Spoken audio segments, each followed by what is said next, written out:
Woo! Absolutely flipping gorgeous. Well, it is so icy this morning. The frost has been thick and it's made everything absolutely solid. Plenty of white everywhere.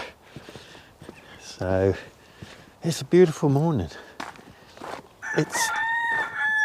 It's the perfect morning for moving a bit of compost because the ground's really hard and I should find that I can move the wheelbarrow without getting too clogged down, at least for a while. So I think it's going to be a bit of hard labour. Gosh, look at the purple sprouting broccoli starting to head in there now. And I still have plenty of purple sprouting broccoli from the bed over there, but this is starting to come into its own now, which is great news. Let's have a look down here, see what's going on this morning. So the area I cleared has not been changed at all. So I think this morning I'm heading into the big compost bin. And I think there's plenty to come out of there. We'll get the top off of this and just have a look at what it looks like. Get this brick off. There we go. And remove the cover. There we are. That is one hell of a mound of compost. And it's soft because it's been covered, which is good news. And then in terms of the beds that I've got left, it's sort of crept up on me. It's surprising because I've changed space and obviously I'm downsizing. The amount required of compost is diminishing. So over here now, I've got one to do there, and I could probably put, well, double the amount on half of it because I've still got crops growing. I've got the swede, which I really don't think I'm going to be able to cover at the minute, and the 2 kale and purple sprouting broccoli. And what I'm going to do is start to clear the bottoms of those plants, get rid of any dead leaves and things, and then shovel the new compost in underneath those because they're going to keep going, and exactly the same with these. So that'll be 1, 2, 3, 4, 5 to do in total. This has been done, all the beans are done. These 2 new beds of spent compost won't need it, and there's a little bit required when the parsnips come out. So it's surprising that compost, I think, is going to be more than enough. And I'm sort of starting to make plans in the back of my head for going into the polytunnel because, well, the bed in here has never really been replenished. It was made from soil taken from up on the fruit garden, and I've got a lot of tidying up to do in here. But yeah, you can see it's dry and not been sort of nourished for a long time. So I might end up, probably won't move this now, I've got it set, but I'll empty that, empty there, and probably put any excess into here. And that, I think, will be a good plan for making sure that I get a really good bed going for the next season. Right, well, it's nice to look around and dwell. I'm pleased I got this cleared, although I've got a lot of weeding to do, and the path. And the plot's beginning to shape up nicely. I'm thinking the other day that getting the space right down there is probably a really big deal. And I brought over this piece of timber and it's helped me no end. I'll move a bit of compost and then I'll explain why. I'm convinced that if I didn't have gloves on this morning, my hands would have frozen to the wheelbarrow handles. It really is absolutely frozen cold out here today. Right, let's get these few bits of wood out of here. Stick them over there.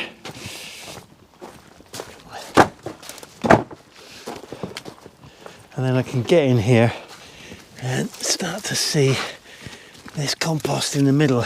I think the quality of it's going to be good.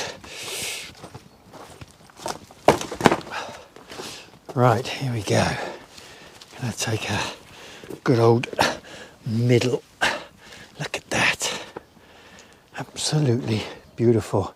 Still worms in it, active, and it's no effort to move compost when it's this friable, and every fork is just a heap load. It's just like getting lots of bags of compost from your local supplier. It's actually a bit warm in there as well, which is surprising. Oh, got a bit of a scrap going on in the coop this morning. Right, I'm going to move a few of these, so I'm going to take it fairly easy on how much I put in each wheelbarrow. Right, I need to go and get the nets off and get organised. Well, that's the nets off. I've been asked before, do the nets afford the crops any protection during the course of the winter? And well, it does from the wind, I think. Some sort of minor protection, but from the cold, not at all, because any moisture that's on the plants and then the frost comes. As I've revealed these nets, taken them off, I found that all the plants are absolutely covered in frost.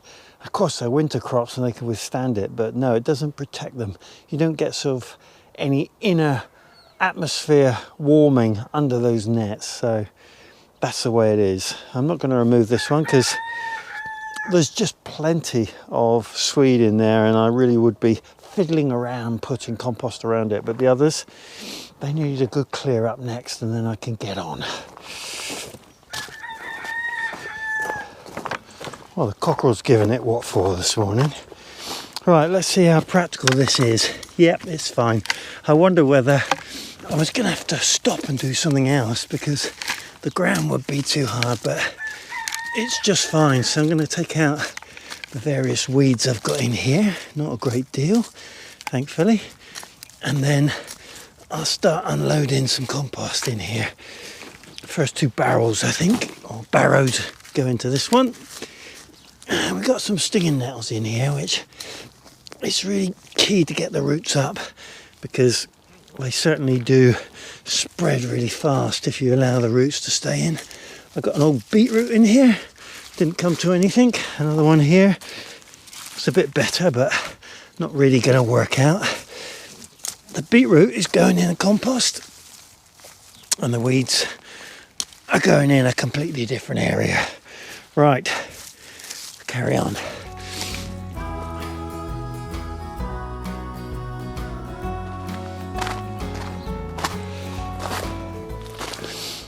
Okay, so how has this nearly 8 foot long piece of timber helped me? Well, looking at sheds, I think probably the maximum shed I would consider would be 8 by 8, and I've not made up my mind yet. It might be too big, it might be just fine. We'll have to wait and see.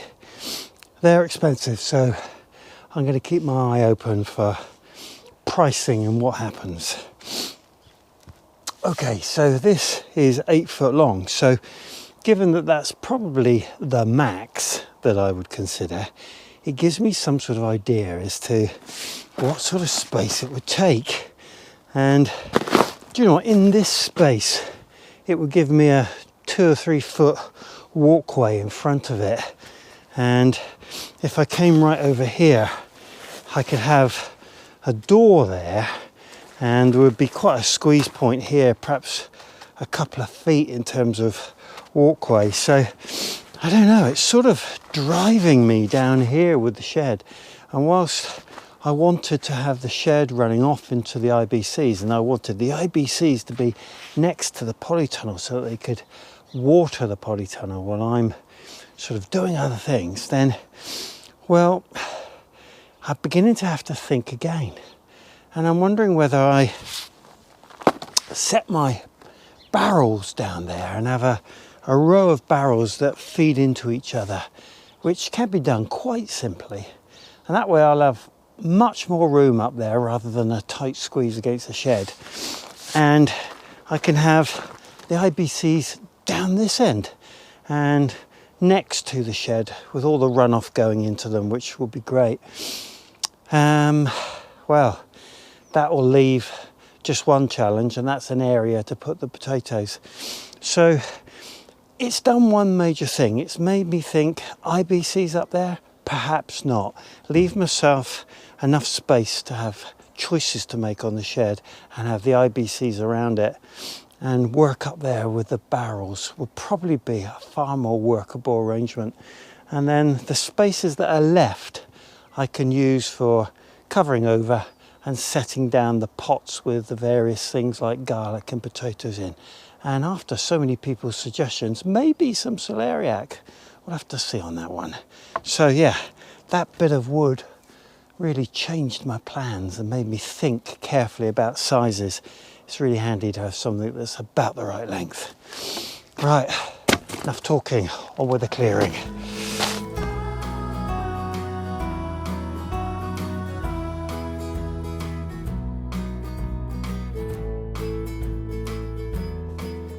Well, it sure is a beautiful crop of these Cavolo Nero style kale. This is called Toscana, and wow, it's such a vigorous grower.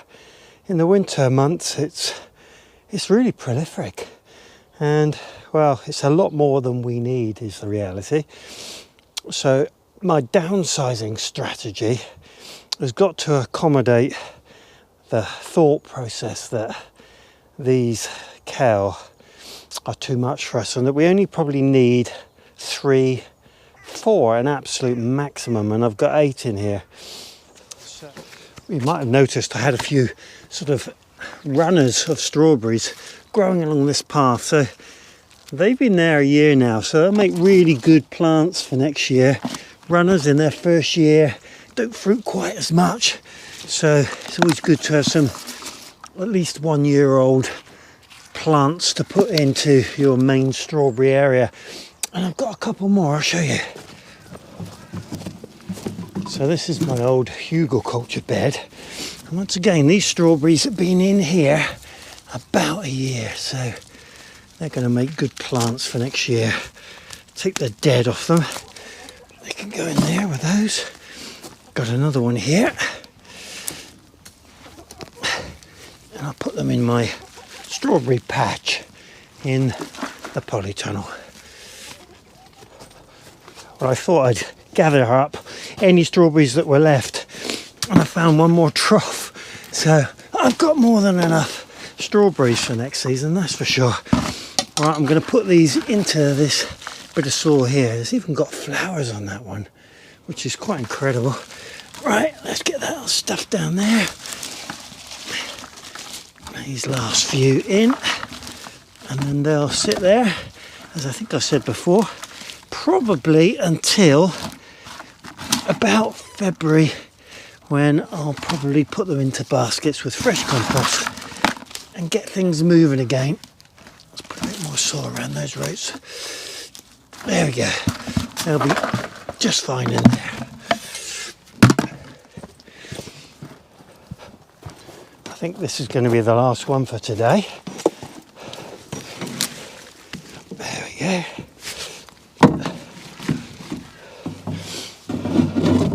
And if you're wondering what's left of that compost heap, I'll show you.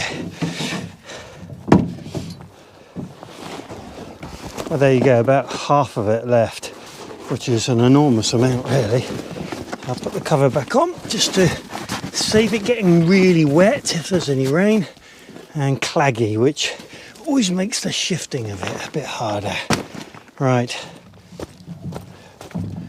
Every time I've walked up from down by the compost bins, I've been bringing one of these old tubs of soil with me, and this is tubs that I grew the potatoes in, and therefore it's spent compost.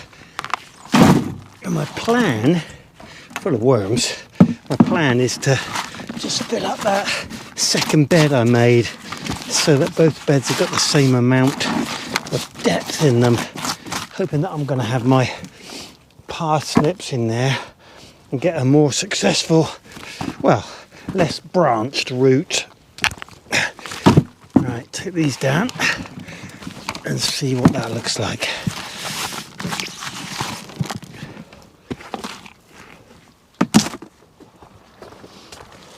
You can probably see the difference in height from where you are. I've noticed I've got a lot of paw prints in this. I think it's probably being used by the local cat community, but there we go. Right, and there is a lot of sycamore in this as well, but sycamore is so easy to remove, I'm pleased to say. Let's spread that. I'm probably going to need a couple more of these looking at it. There we go. It's getting there anyway. Right, I think that's it from me today. I hope you've enjoyed today's video, and if you did, why not like and subscribe, and you'll get my updates every Wednesday and every Sunday.